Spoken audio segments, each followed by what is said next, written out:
Welcome to the Vietnamese. I'm your host, Kenneth Nguyen. Being part of a culture of nearly 100 million Vietnamese people in the world today comes with a lot of pain, proud history, and privilege. Join me as I highlight and explore the Vietnamese experience from all over. How are you, Sarah? I'm great. How are you, Ken? Good.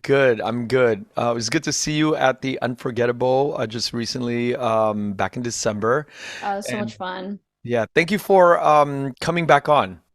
Of course. Yeah, I thought it'd be fun to kind of do like a follow-up because honestly, selfishly, it's also for myself so that one day when I'm old, I can kind of like I have these mini bits of like mini documentaries through shows like yours. So thank you for letting me come back on You're again. welcome. And I regret that we don't, do it more often. I think we should at least stick to maybe once a year Yeah, because that's at least. important. Yeah. Yeah, especially because I feel like, at least in my world, it moves so Quickly. fast, so Yeah. quickly.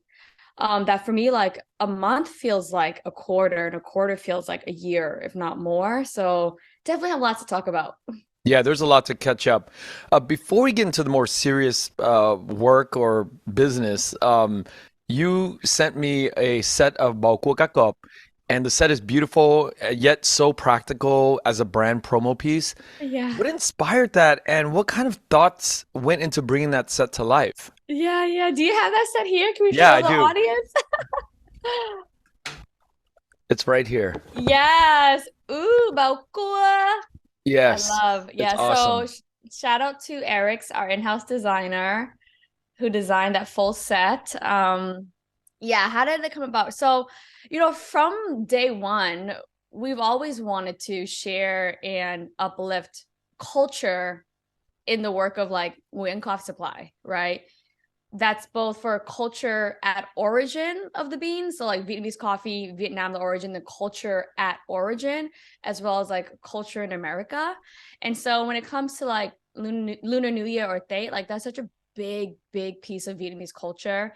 And so every year we think about like what are we going to do as a brand to celebrate and uplift culture around Tết, both for folks of our community of Vietnamese folks, Vietnamese American folks, and also for non-Vietnamese folks to engage and connect with our community, right? And so we came up with Balcua because it was something that was such a big part of my childhood and so many of our childhoods growing up. And we thought that like for folks who were not familiar with it, it was a really easy way to bring people together. It's not a complicated game. It's super easy to play. You can play it year round, honestly, like drinking games, shots, taking shots, or whatever.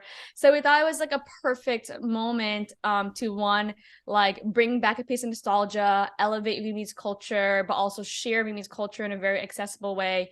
And to also kind of like reimagine a piece of our culture, a piece of tradition in a new, like refreshing design aesthetic, which I think a lot of us as first gens get to do. Um, yeah, so a lot of thoughts that went into it, but ultimately we were super excited about sharing a piece of Vietnamese culture while also creating opportunity for people to come together around it. How do we get this? How does the public buy this? Yeah. It's on our website. So we released it as like a Lunar New Year special. Just a couple of left on the site right now, but we dropped it online. Yeah, limited It's drop.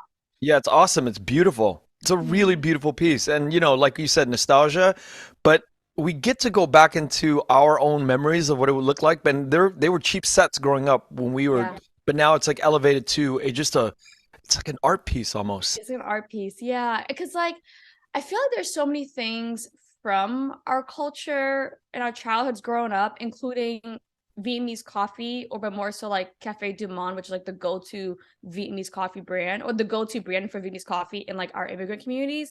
There's so many things from our specific community experiences I feel like just haven't been iterated upon in a refreshed way. And I think a part of that is it's just taken our generation to step into these Yeah. roles where we can't iterate. Like, who is going to iterate on like a refreshed Bokua game? It's not going to be the Monopoly guys, right? Yeah. Who's going to iterate on a better like premium Vietnamese coffee option? It's not going to be Nestle, right? So I think now that we're like our generation, like we're becoming adults. I still don't. I'm like, am I an adult? I keep forgetting I'm an adult, but like our generation, like we're like growing up now, and like we actually can like do these things, which I think is really fun. Well, I'm not going to ask you what the next thing is, but I do look forward to whatever that next thing will be. Yeah. Did you get our our red envelope too, our Lisi. Yes, I don't Okay, know yeah. where it's at, but Yeah, yes, it's I did okay. get But that. like this is the second year now. Like last year, we also like designed a red envelope. We do it, every year now. And so there's little ways to like share our culture, but like in a refresh way. And that leads me to the next product, which is, I feel like this is not a commercial for Nguyen Coffee Supply, but there's so much going on that I do want to talk about it.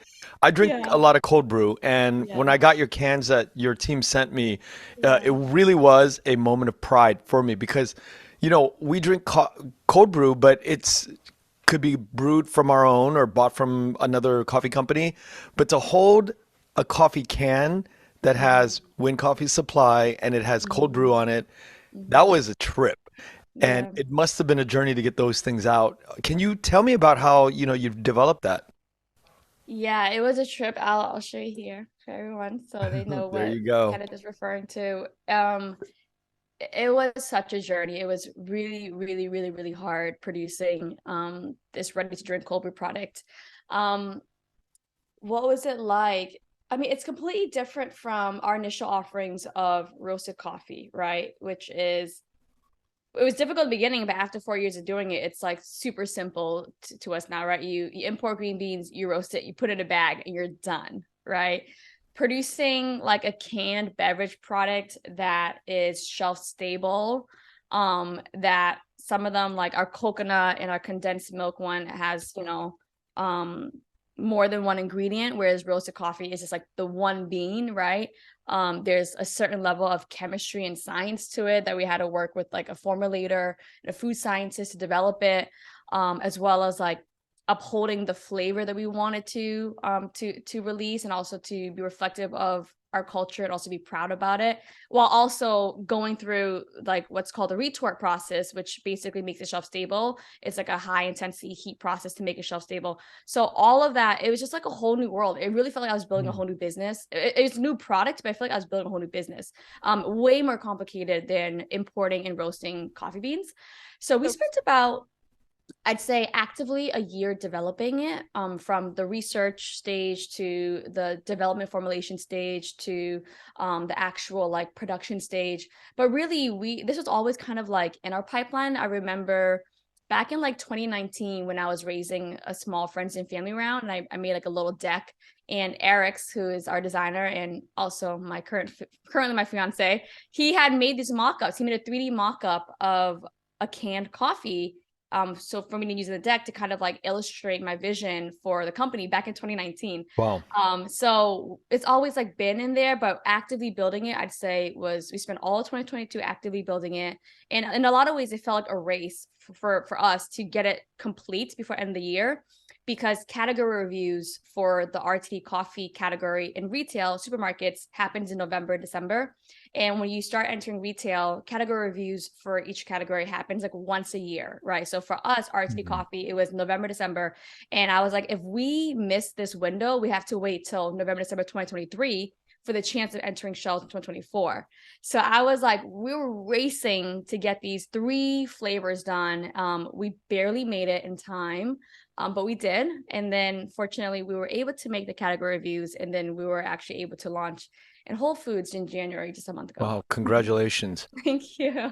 There's two things I want to ask before I forget is uh you work with your fiance. This is a new piece of information for me. I want to know. Oh, Yeah, I didn't realize he was, part of this such a strong vision for the what we see for the visuals of the market side. And then the mhm. other thing I want to ask is like when you have a can like this and you needed to get it out to the market and there's all these big like trade shows. There's a big one in Anaheim. I forget the name of it. Expo West will be Expo there. West. Yeah, I've Yeah, been yeah. there like 3, 4 times and it's just mind-boggling the amount of I think CPGs that Hmm. all these people show up. Yeah. So I want to talk about Eric's involvement and how tricky is that working with your fiance, and then the other part is getting the cans out to the market. Yeah. Okay. So the first piece, Eric's. So Eric's is now he's full time with the company. He's been full time with the company for about 2 years now. But it was kind of a gradual progression. So Eric's and I, we were dating since like 20, early 2017. We met in 2016, and I launched the company in late 2018. So he's really seen my entire journey in ideating this company, the very early stages, and then building it up throughout 2017, 2018, and then launching 2018. And he was just always such a huge support for me. Like he would really do whatever role, whatever job needed to get done, he was there from the beginning. So in the early days, he was helping me pack the beans. Like I would roast, he'd help me pack and seal. He would help me carry all the bins up and down our apartment steps. We lived in a brownstone in Brooklyn. He'd help me do all of like my USPS mailings. We would pack the orders at home. He'd bring me to the post office. Like if there was a job that needed to get done, he would step in and fill. And then he evolved where like, then eventually, and that was all like free labor, right? Yeah. I wasn't paying him. And then eventually he started working part-time. I was able to pay him like an hourly rate where he would work in the roastery with us and like help pack and all the stuff. And then I remember like in 2020, early 2020, we moved facilities and we started roasting on a lowering machine. The previously it was a ProBat. A ProBat is a ProBat is a manual machine. So it was only me roasting manually, or my like my assistant Brendan, who also taught how to roast manually. But it could only be one of us to roast manually. But then once we transitioned to his new facility, we started roasting on an automatic machine. So what that means is I roast it, I develop the profile, I see the profile, and then anyone can basically operate the machine and start roasting automatically. And so for me to kind of wean off of roasting physically, Eric's eventually became like our lowering operator. And so he started roasting there.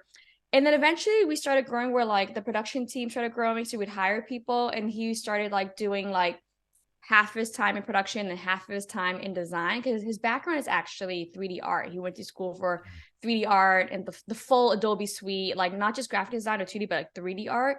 And then soon he was doing half and half, splitting his time. And then eventually we transitioned him out of the roastery and he became our full-time designer, right? So that's how it's been. And I'd say I feel really lucky that given our personalities and who we are able to work together. It's not always easy, and it's gotten easier as we've worked through like our communication styles, our challenges, how to like give and receive constructive feedback both ways. But ultimately, I ultimately feel like it works because Eric's is very supportive. He doesn't have an ego about anything. He is genuinely there to help uplift me as his partner, and then naturally uplifting the business, which he's now a part of. So it has like this win-win nature to it. So Yeah, yeah. we met last, I think, November, I think, when I was in New Yeah, York. in New York at D&D, yeah. Yeah, and I can't believe how nice he is. I was so blown away. He's so He's nice, right? such a nice person. Yeah. He's I very mean, because he sweet. looks pretty hard, He looks like a, tough guy, Yeah, with And all the tattoos. Yeah. and he just seems such a beautiful, like gregarious smile, He's like such a nice Yes. person. Yeah. Thank you But for I seeing that. didn't Yeah. see that coming. Yeah, so and then once you got the cans going, how do you get him out? How do you get him out to distribution? Yeah. So, I mean, immediately, so we launched like the very first SKU, Classic Black, which is like just the all black one, in August of 2022. And the other two, condensed milk and coconut, we were still developing, right? So we basically this is kind of like our foray into the RTD market space. We had some time, a couple of months from August to end of the year, to like make some news, do a press release, like Nguyen Coffee Supply is entering the RTD game now. Started like sending samples to retailers, but at this time we already had a relationship with Whole Foods, particularly Whole Foods Northeast in New York, because our packaged coffee beans were already in Whole Foods. Mm, And we haven't talked in so long, like we actually missed that whole major milestone about when we yeah. first entered Whole Foods with our packaged coffee beans, and how we're like one of the first to bring 100% Robusta from Vietnam to Whole Foods shelves. Like that was a major milestone. So we had that relationship going on in the packaged coffee category, and they work separately, and kind of like slid this in. And so from there, I think because we had a relationship, we were already in Whole Foods, it made it a little bit easier to kind of like bring up this product. And it was also the right timing. And so, by before the end of the year, before the end of 2022, they were like, oh, you have two more products coming out, condensed milk and coconut. Let's launch all three SKUs in Whole Foods New York where you're already in. So we did that in January. That makes sense. Mm-hmm. Now, working with big box companies like Home Depot, Costco, and fulfilling it and coming up with their terms and agreeing to their terms of payment. Sometimes you're stretched 90 days, 120 days. Can you tell me a little bit about like how difficult? I mean, it looks glamorous and it's amazing that you can land these accounts, but there's a back end story to how difficult all that is, right? It's Yeah. not a walk in the park that we on the Yeah. outside would think, right? Yeah. Great question, Kenneth. It is super difficult. This brings up, the topic of like cash conversion cycle, right? And it's extremely difficult with small businesses that just don't have a lot of cash in the bank, right? And we also haven't built the reputation to maybe have a massive line of credit to float ourselves through this entire process. So, for example, when it comes to producing inventory, everybody who's helping us produce inventory wants to get paid right away, Yeah. right? But then when it comes to selling our inventory into the retailers or distributors, they want to pay us 30, 60, 90 days later. Yeah. So we're talking, let's say we pay for the COGS, right, or the goods inventory on January 1st.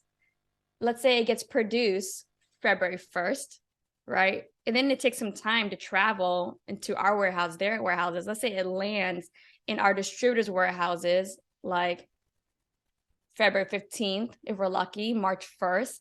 Then they pay us 36 days later. That's April, May. So Yeah. the cash that went out in January, we essentially get paid back in May. So let's call like 5, and that's if everything goes smoothly, right? End to end. So there's 5 months where we're like that 5 month float. How do you float that cash, right?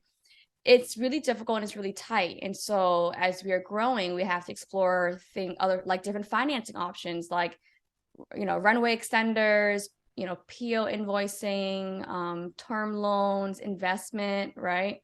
But it is really difficult. You're right. On the end, it's like we have a can. It's like amazing, sexy on the shelf. But on the Yeah. back end, it's extremely difficult. And then you layer in these things like shelf life, right? The product has a shelf life. But then like when it hits the distributor, they want it at like minimum 75% shelf life. So then they can sell it to the retailers, there's a Whole Foods. So basically, we can't overproduce inventory because if we overproduce and it hits the distributor at 50% shelf life, they won't accept it. You know what I'm saying? So you have to produce this. It's like this tight timeline to even be able to produce. And then you have to basically move it within 3 months. And if you don't, then it's like, well, it's past 75% shelf life, even though it's good for another like 9 months, right? Little things like that. Yeah, you got a lot of lining things up. Yeah. It's And tricky. and I can't imagine like I think in fashion it's called factors where you go to a factor and the factor actually fronts you the money or these financing houses, companies that give you the money ahead of time, but that eats into the margins as well. And I know these margins are very razor thin, when you're dealing with Mm-hmm. these sort of packaged products, razor thin margins, and that eats into the profits of a company. Mm-hmm. Is that something that you deal with? Yeah, 1,000% we deal with that. And I often feel like as an emerging company, I feel like we're always at the mercy of margins. And I feel like we're always at the mercy of giving up margin because when somebody has to give up margin, it's like the brand producing or the distributor who's distributing a product or the retailer or the consumer. Like everybody is trying, like everyone has a margin or amount they're willing to spend, right? Distributors and retailers, like they don't budge on their margin. Like their margin is their margin. If you want to work with them, you have to work with them because they are your route to market. Consumers can essentially, you can try to like play with consumers, but you also don't have that much freedom or room as a brand because consumers have options, right?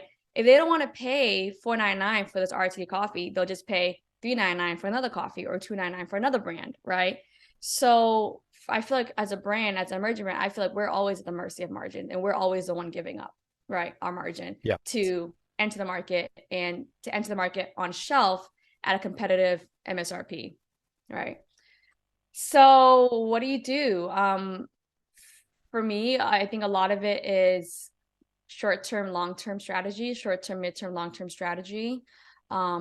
for me, then the short term, it's we are at the mercy of these margins. We are at the mercy of these MOQs. We want to get to shelf to prove it out, to have data, to increase our POs, and then we can gain a little bit of economies of scale. Then we can make back some margin, right? Expand our margin, decrease our COGS. That's why this question or your answer is so important is because you as a buyer, we as a buyer, sometimes we look at a can that's 4.99 and we think to ourselves, wow, that's a lot. But the back end of this whole cash conversion cycle, there's so many moving pieces that we as consumers don't realize that's happening. And I want to bring that to the attention of the people listening, the people consuming Nguyen Coffee Supply in a can, because in order to get to the economy of scale that you're talking about, to lower these margins, it's important that we support Vietnamese owned businesses from the get-go so we can understand that, you know what, we might not get that margin in the beginning, but it's so necessary in order to go for the long, for the long-term brand building that you are going for. Totally. Thank you for bringing this up, for our community, our audience. Getting to shelf is really difficult just to get the placement, the approval, but staying on shelf is way harder, right?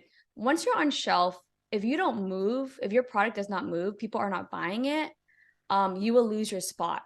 Once you lose your spot on shelf, it is extremely difficult to get back on shelf because you basically showed Whole Foods or the retailer like this brand doesn't hit and nobody wants this brand around, right?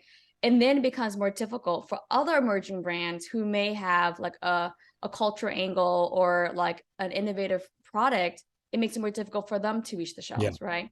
So our whole thesis is like consumers are diverse. America is multicultural, and we should reflect that in the offerings of our products on shelf.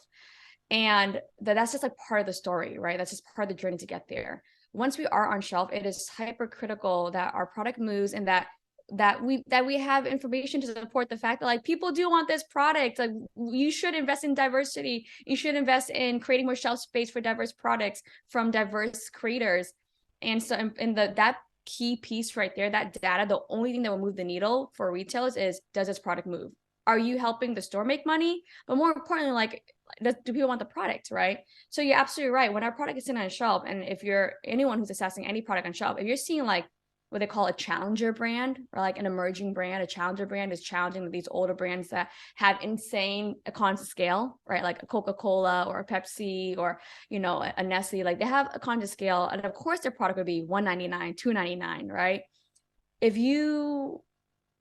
The only chance for us challenger emerging brands to exist and to grow and to be a part of the future and be part of shaping culture in the future is if consumers support by spending maybe an extra 50 cents, a dollar to move the units. Yeah. And this decision to do shelf versus like direct online to customers, how do you kind of like figure out that landscape? Because I imagine going straight to customers from the online perspective is much better margin wise, but obviously you don't have the reach because that creates marketing problems, or you have to go deeper into the marketing and go wider. So what's the sort of like the breakdown of like making that decision to go stronger on one side or the other? Mm-hmm.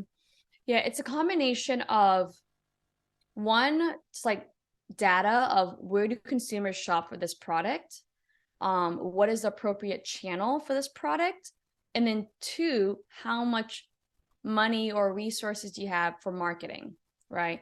So for example, we operate both in D2C, e-commerce, and retail. Our cans are available online, and I think until we become widely accessible on shelf, people will shop online to try it.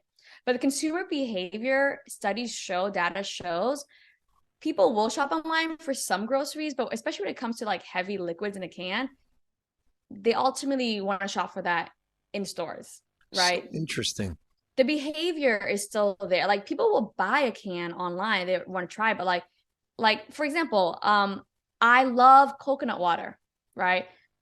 I love this one brand of coconut water, which I won't say because they're not sponsoring this episode, but I love coconut water. I will spend so much on coconut water. I buy it every time I'm in Whole Foods. I've never once bought it online. But right? that's crazy because it's heavier when you buy it out of the store and you're carrying it versus somebody delivering it to you. That's the most counter kind of argument that, I didn't realize that. But why? Why do you think that It's that's the it's case? it's behavior, right? Behavior. I believe that COVID and the pandemic definitely accelerated a lot of like e-commerce shopping behavior where like we're very comfortable now buying groceries online. But ultimately for like a a massive chunk of like the market and the audience, like the behavior is still shopping in stores, right? So, but then when it comes to like, let's say coffee beans, right? Our coffee beans and our brew kits do really, that's like our D2C products, right? And they do well online because one, they're kind of more of a giftable product, right? Mm. And there's so many different platforms that have like made coffee subscriptions technology, right? So it's like consumer tech meets consumer. So the behavior for coffee beans, I think, exists. The behavior for coffee beans online, subscriptions online, exists a little bit more in that category, but it's still largely like grocery product, and people again still shop for coffee beans when they're making their round and they're buying everything for their pantry, everything for their fridge in one run. They're going to grab that bag of coffee beans, right? However, if I were to look at both categories, RTDs or packaged coffee, I'd say packaged coffee could do better on e-commerce than a canned coffee could, right? The other piece of this equation is like, so there's the consumer piece, and the other piece is marketing. Like you were saying, in a store, if you're on shelf in a store, you could reach like potentially thousands of people in a week, right? Without spending a dollar, right? Until you start layering in like demos and samplings, right? When you're online, the only way someone will find you is if you pay to have them find you. And in that model of like D2C e-commerce, direct to consumer e-commerce, you basically had to pay for every single customer, right? The CAC, cost per acquisition, customer acquisition cost. And that becomes very expensive. Now, if we had a lot of money, we would just dump all of our money to acquiring customers online. But in that method, you get to basically pay to acquire customers one by one.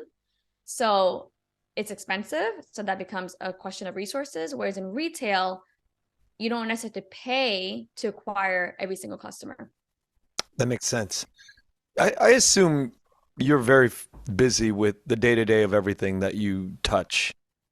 How do you allocate and prioritize your time on the most important areas, and based on like the years of leading this company now, how do you know where you're putting your attention the most efficiently?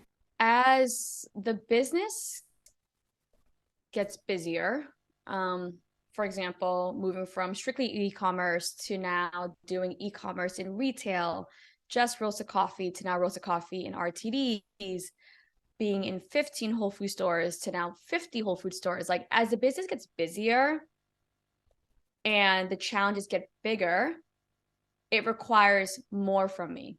It requires more mental bandwidth, more energy, more brain power to solve some of these bigger problems.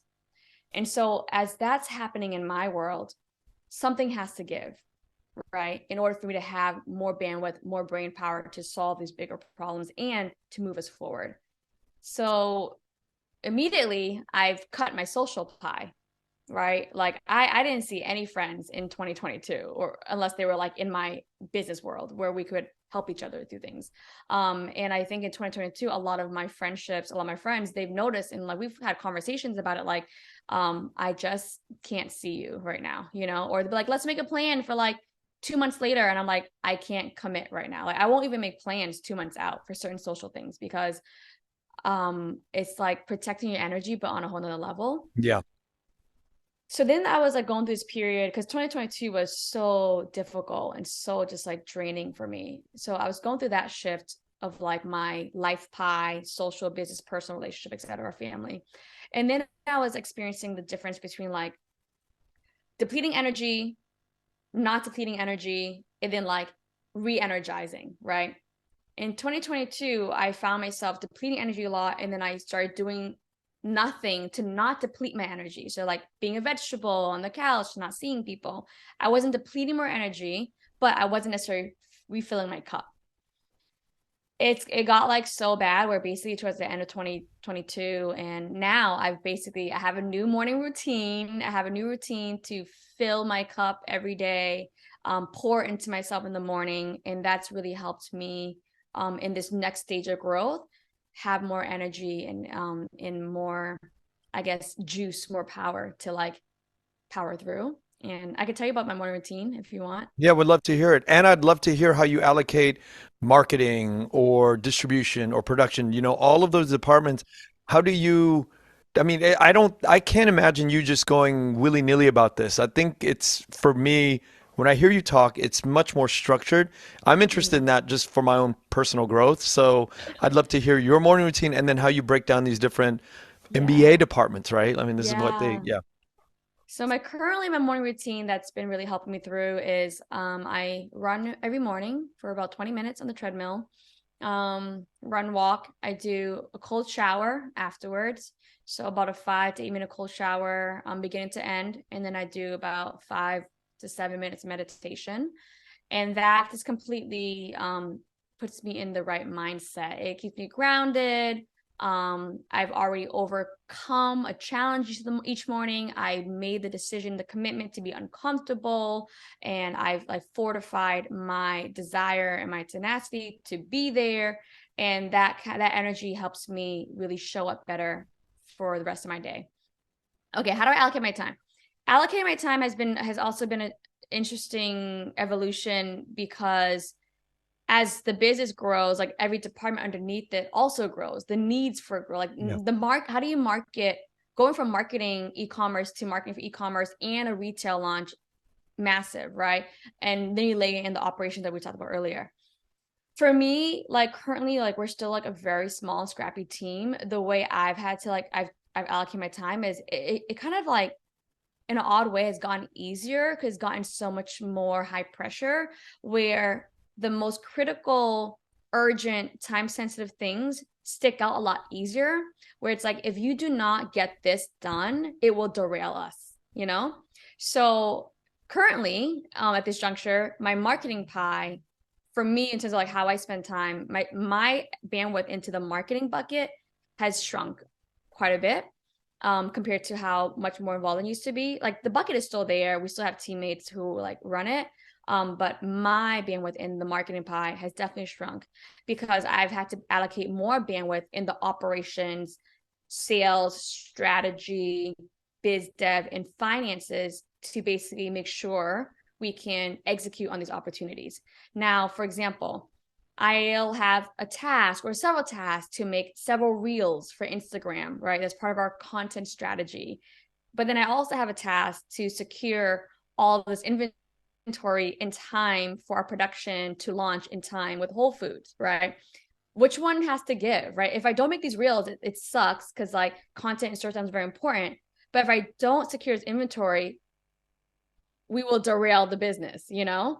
So for me, when it comes down to like choosing what to spend my time on, I just focus on like what is the most time sensitive, critical, urgent thing that if I do not get to today, it could really like jeopardize our opportunity. And in that sense, it's actually become a lot easier for how I have to let go of certain things and go deeper in certain areas. Yeah, makes sense. It's like putting out the biggest fires first and then Yes, going down the list. correctly. Yeah. And I love you said that, and just getting more comfortable and Yeah. accepting that certain things just won't get done in the way that I want to get it done. Yeah, that makes sense.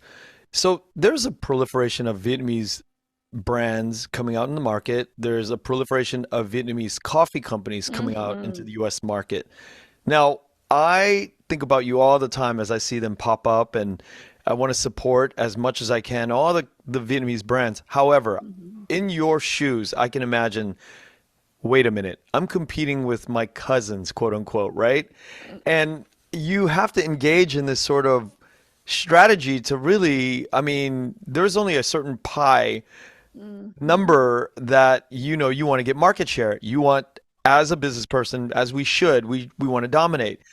But that approach to going after your kin, you're going after your country folk, right? Do you approach this strategy differently or the same as if they were another Nestle or national coffee brand? Hmm.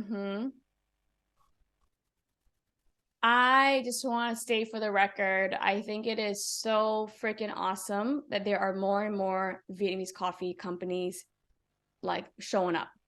That's what we need. That's what the culture needs. That's what America needs, right? And I'm just going to reframe your question. It's not about grabbing shares of the pie. It's about growing the pie. Great answer. Right. And because like, not, not to be rude, but like, why would I want to go after the smallest pie? Right. If I were going to go after anybody's piece of the pie, I'd want to go after the biggest piece of the pie. Right. But really at this juncture, when we think about there's the business piece, there's a culture piece, there's a category piece. At this juncture in time, Vietnamese coffee culture in America is so young in America that we need more and more people growing that category and growing that awareness, right? Go back and think about when matcha was first entering American coffee culture. Everyone's like, what's this green powdery drink? Ooh, matcha, right? Now it's an explosive category of its own. Same thing with boba, same thing with chai. It's this macro trend of Asian beverages or more broadly Asian culture in America. And there's a lot of education that needs to happen around Vietnamese coffee because we're at the very early juncture. Everyone's like, what's Vietnamese coffee? What's Robusta, right? And us as a company, unless someone gives us $1 trillion, we cannot educate every single person in America on our own. So it is to our benefit as a community and as a category to have more and more people preaching Vietnamese coffee, Robusta, differentiation, why it's great, and why you should give it a try, right? So I think in that sense, it's very powerful. It's truly a rising tide lifts all boats, right? It's cliche, but it's true because we want to think about this as early juncture, growing awareness, everyone putting their bandwidth, their resources, their dollars to educate the American consumer, to grow the culture, grow the awareness, but more importantly, grow the category of Vietnamese coffee, grow the segment of Robusta coffee, and grow the category of coffee in general in America. And I can't do that alone. So I think that's great. And I think what's really beautiful about this wave of the rise of Vietnamese coffee in America is that it is predominantly led by Vietnamese people and more so by Vietnamese women, which I think is really, really freaking cool. When we think about how matcha blew up in America, like in mainstream America, it wasn't led by Japanese folks. If you look at some of the bigger matcha brands, like they were actually led by like white folks, right? And so I think it's really special and really beautiful, really powerful that at this juncture and this movement, it's led by Vietnamese folks. And I love that. Now, to answer your question of like, how do I approach, the strategy of a Nestle or like a strategy of someone within the Vietnamese coffee space, I generally approach it the same, right? So I'll first target like just the coffee category in general, whether you're a Nestle, a Blue Bottle, Stumptown that doesn't have a Vietnamese coffee product yet, or you're a Vietnamese coffee brand that has a Vietnamese coffee product. The way I approach a strategy is the same. For us, we're always thinking about how to differentiate, right? When I first entered the scene, before there was, this emergence of more Vietnamese coffee brands, when I was looking at like these other like third wave roasters like Stumptown, like Blue Bottle, I was like, how do we differentiate? Oh, none of them have Robusta. None of them have single origin in Vietnamese coffee. None of them are talking about it or roasting about it. I was like, that's how we differentiate, right? And we still do that with we were developing our cans. Like, how do we differentiate? We studied every RT coffee in the US market in Whole Foods, and we looked at what was on the label, what were the flavor bands, what were the milk options. I was like, how do we differentiate? And then it's like, how do you differentiate? Then that leads to the question of like, how do you innovate? Because when you can differentiate, but then more so when you can innovate, that's when you expand the category, right? We're not just putting another oat milk latte on the shelf. Like, no diss to oat milk, but that's just replicating what's existing. It's not expanding the set, right? So that's how I think about it, and that goes across the board. Now, if we want to go in the segment of like, okay, how do I think about Vietnamese coffee brands? Well, for one, I generally don't think about how do we compete with Vietnamese coffee brands. I generally think about how do we compete in the coffee space, period, right? And that approach of like, how do you differentiate? How do you innovate? How do you stay a leader in the space? How do you stay pushing the boundaries? If we can do that with the Stumptown, I think we're doing that with all coffee brands in the set, Like, so another example is like, okay, a key example is how we differentiate and innovated our RTDs, 100% cold brew. Sorry, 100% Robusta cold brew, right? I think in like the non-Vietnamese coffee RT space, it was primarily Arabica, 100% Arabica on the packaging. In the Vietnamese RT coffee space that I was seeing I was seeing a blend of Arabica and Robusta, right? And I was like, okay, let's push even further, right? So we went with the 100% Robusta. So that was how we wanted to differentiate and innovate, right? We looked at the flavor bands in the RT coffee space. In like the milk options, very common to see a latte.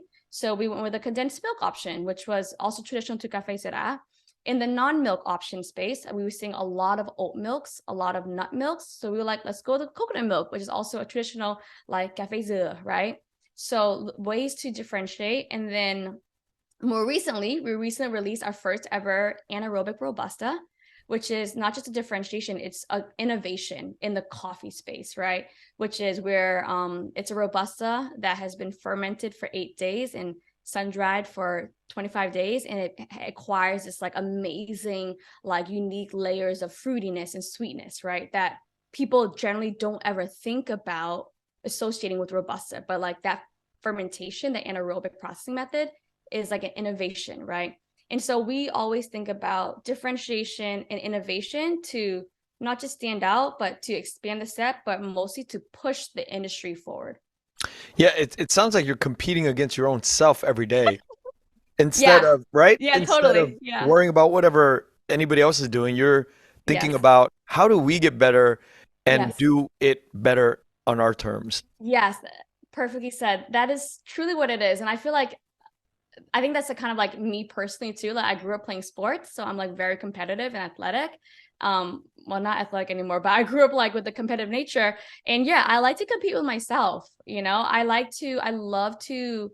It's also this piece. I don't know if it came up in our last conversation, but like I kind of had this chip on my shoulder growing up of feeling like really underestimated, and just feeling really boxed into the model minority myth stereotype. And so that chip has created this drive in me where it's like, I always want to compete more with myself to do the unimaginable, but more so to prove you wrong or to like blow you away because you cannot box me in, like I have like that weird drive in me. But yeah, competing with myself is a good way to put it. Yeah, I'm so happy to hear that because as I'm doing more of this work, I feel like in the beginning, I started with the let's compete with Korea, let's compete with K-pop, let's compete. But as I'm learning the people involved in this space with the community of the Vietnamese, that's not really how we're looking at things, which is a great thing, which Mhm. I'm so relieved because everybody, a lot of us are thinking the way you are. It's we're competing with our yesterday, our own yesterday's identity, and we're just trying to get better as a as individuals every day. And a lot of people aren't really concerned about what K-pop or K-drama is doing. We're just it's all about telling our stories better every day. And Mhm. so that's a relief in itself. And to explore that is such an honor and a privilege to me today to see it. Yeah, yeah. It's truly like the abundance mindset, Yeah. right? We often talk about scarcity mindset with our parents' generation and the abundance mindset with our generation.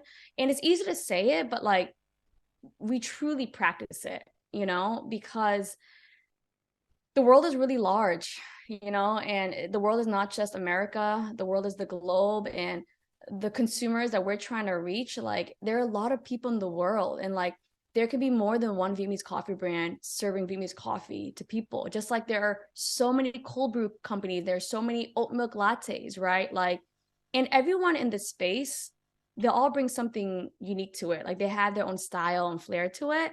And I think that's also a part of like the beauty of our community to be able to show the nuance and like the diversity within our community alone of like how does one approach brand building, how does one approach storytelling, right? Like there's definitely room for all of us, and it's not just for us, but I also feel like mainstream America, they need to see all the versions of us, Right. not just like one version of us, Yeah.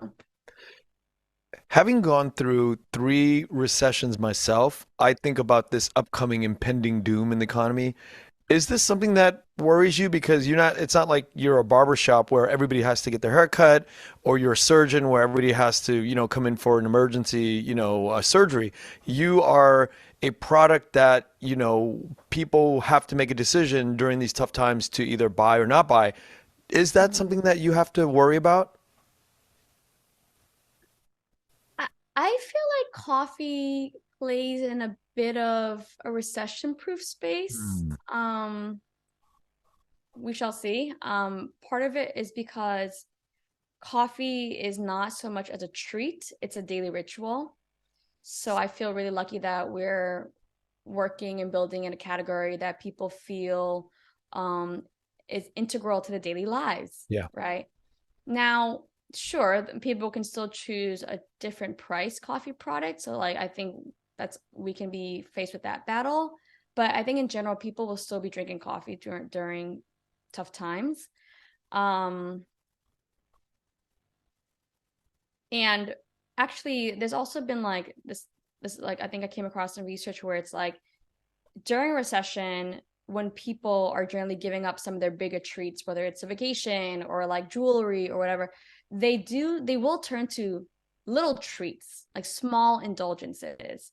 And I think like a 4.99 can of coffee could be seen as a small treat or small Right. indulgence, right? So fingers crossed it works out for us. But not too worried in the sense of like our category and us being able to be a small treat.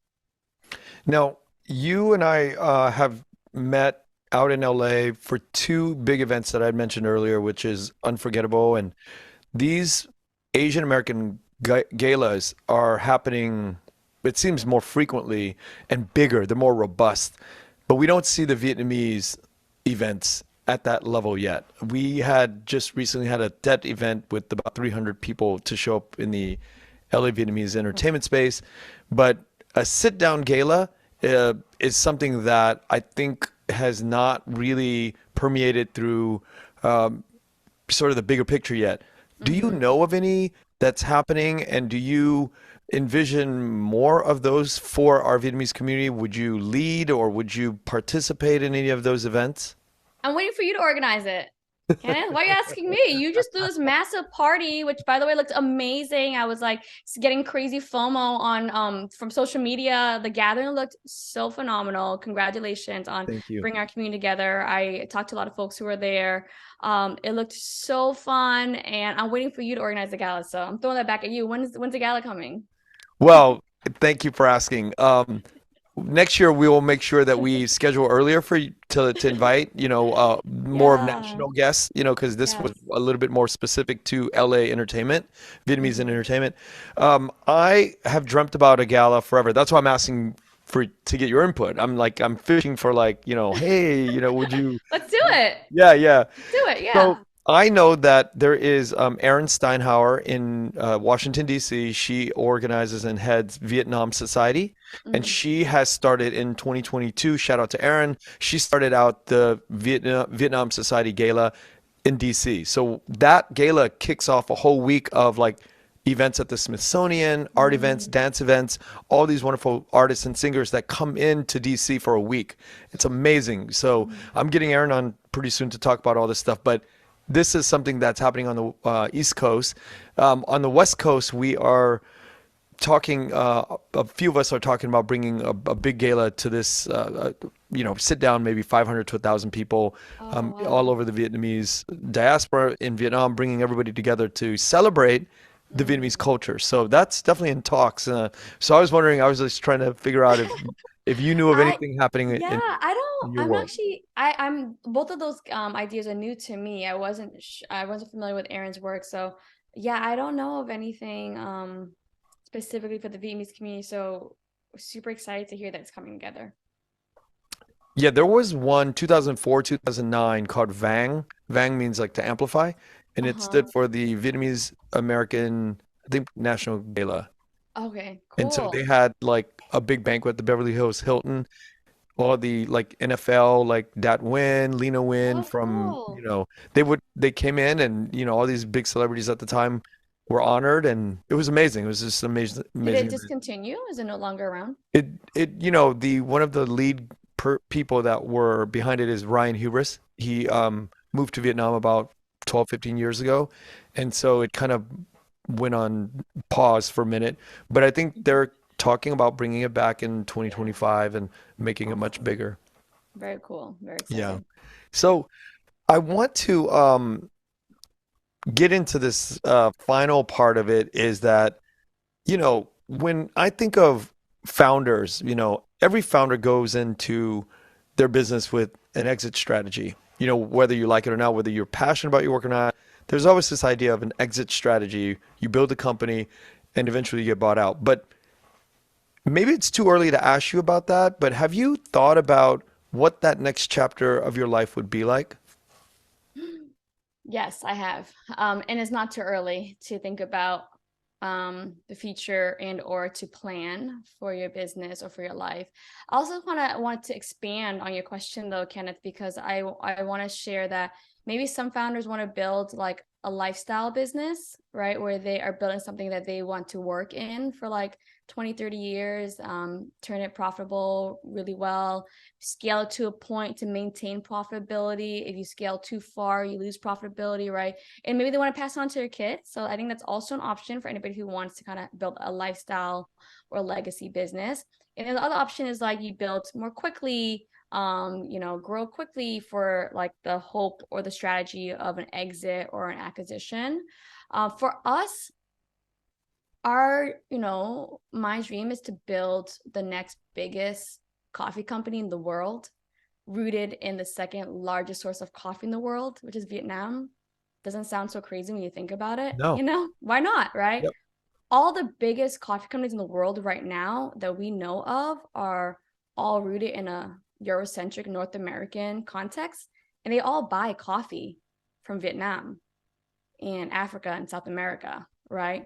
So, what would it look like for the future of coffee that's rooted in cultural integrity for truly uplifting Vietnamese globally if we had a brand that was deeply invested in the origin as well, right?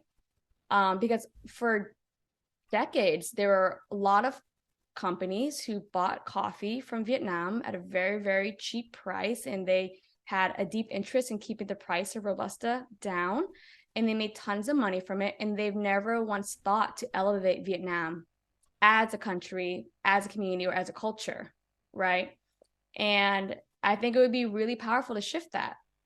So, with that dream in mind, to becoming a global brand and to have global influence, I know that I can't do that alone, right? I know that I can't just invest my little bit of profits every year to grow that. So, what that means is, yeah, well, there will be a partner in the future. What will that partnership look like? Will it be M&A? Will it be a joint venture? Will it be a total exit? Like, I'm gonna keep it super open, but clarifying the end goal here. So. Oh, what a beautiful answer. Because, you can have it all, right? If you Yeah. keep it open with the M&A acquisition, staying in, you can have any piece of that as well as that vision for Vietnam and the amplification of our people and the beans that we produce. Love Yes, it. absolutely. And also, if I may expand as well, I I know that a lot of people see me as a face of the brand, and I am. We are a founder forward brand. However, for me as I'm operating, Kenneth, I'm very keen on clarifying with myself and with those around me that I am not the company and the company is not me. It's not sustainable, it's not accurate, and it's not healthy, right? It's not healthy for the founder, for me to have my sense of worth tied to business performance. It's not sustainable for the company to have the company's like future tied up in an individual, right? What if something happens to me, right? What if I change my mind, right? So when I think about the future of this company on the pathway of becoming a global brand, a key component is the company needs to have ultimate security and sustainability, right? And the way to get ultimate security, sustainability to last for generations, to become an intergenerational global brand, is to be able to get the company to that point, right, where it is partnered up with a bigger entity, right? Does that make sense? That makes perfect sense. So that's when I think about like M&A, exit, joint venture, or the path to getting into generational longevity, it is way beyond what I can do alone, right? And so I'm like super aware of that, because ultimately this company is so much bigger than me. The mission impact it will have for future generations is so much bigger than me, and I know I can't do that alone. So prepared for whichever route will help this company live for generations. Wow, Sarah, thank you so much for your time today. You have definitely gotten to another level, I think, emotionally, mentally, Mm. intellectually with the journey of Nguyen Coffee Supply. And thank you for coming on to share this all today. Oh my gosh, thank you for having me again. I'm so happy to be a recurring guest. Yes, and we will keep it going like I always try. I always try to, Yeah. I want to see the growth. I want to see the evolution of, you as a leader and the company. I just want to let the world know, look, this is what's growing in our own community year after year, year after year. So thank you once again. Thank you so much. Chúc mừng năm mới. Chúc mừng năm mới. Thank you, Sarah. Thank you for listening to The Vietnamese with Kenneth Nguyen. The Vietnamese is produced by Brittany Tran. Special thanks to Jane Nguyen, Catherine Nguyen, Tina Pham, Sydney Jamie, and Christo Trin. Please find us on Instagram, Facebook, and TikTok at The Vietnamese Podcast. You can also find us on YouTube, where you can subscribe, like, and comment. Please rate and give us a review wherever you find our podcasts.